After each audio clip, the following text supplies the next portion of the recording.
Media நண்பர்களுக்கு வணக்கம். நான் உங்களுக்காக அனிதா. இன்றைக்கு நாம் காணவிருப்பது விளையாட்டாய் சில கதைகள், ரசிகர்களை நோகடித்த கவாஸ்கரின் சாதனை. இது பற்றி விரிவான தகவலை காணலாம்.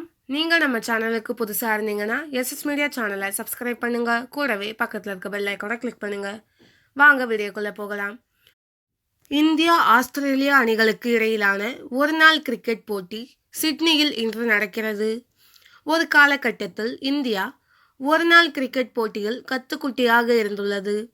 குறிப்பாக 1975ஆம் ஆண்டு நடந்த முதலாவது உலகக்கோப்பையில் நத்தை வேகத்தில் ரன்களை குவித்து எதிரணிகளுக்கு தங்கத்தட்டில் வைத்து வெற்றியை காணிக்கையாக்கியுள்ளது.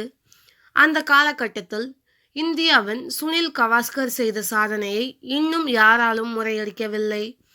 முதலாவது உலக கோப்பையில் இங்கிலாந்துக்கு எதிராக 174 பந்துகளை எதிர்கொண்டு 36 ரன்களை மட்டுமே அடித்தார் என்பதுதான் அந்த சாதனை. லார்ட்ஸ் மைதானத்தில் நடந்த இந்த ஆட்டத்தில் பலமிக்க இங்கிலாந்து அணியை இந்தியா எதிர்கொண்டது.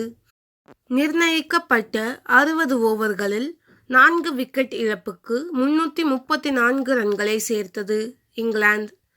335 ரன்களை எடுத்தால் வெற்றி பெறலாம் என்ற நிலையில் இந்திய அணியின் தொடக்க ஆட்டக்காரர்களாக கவாஸ்கரும் ஏக்நாத் சோல்கரும் களமிறங்கினர். டெஸ்ட் போட்டிகளில் சதங்களாக குவித்து வந்த கவாஸ்கர் இந்தியாவுக்கு அதிரடி தொடக்கம் கொடுப்பார் என்று ரசிகர்கள் எதிர்பார்த்திருந்தனர். ஆனால் கவாஸ்கரோ டொக் வைத்து ஆடி ரசிகர்களின் பொறுமையை சோதித்தார். கவாஸ்கரின் ஆட்டம் மற்ற வீரர்களையும் பாதிக்க 60 ஓவர்களின் இறுதியில் இந்திய அணி 3 விக்கெட் இழப்புக்கு 132 ரன்களை மட்டுமே எடுத்து 202 ரன்கள் வித்தியாசத்தில் தோற்றது.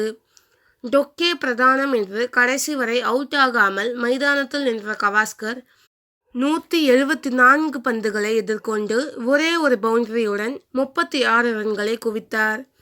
இந்த வீடியோ உங்களுக்கு பிடித்திருந்தால் லைக், ஷேர், கமெண்ட் பண்ணுங்க. மேலும் தகவலை தெரிந்து கொள்ள எஸ்எஸ் மீடியா சேனலை சப்ஸ்கிரைப் பண்ணுங்க. கூடவே பக்கத்தில் இருக்க பெல் ஐக்கானை கிளிக் பண்ணுங்க.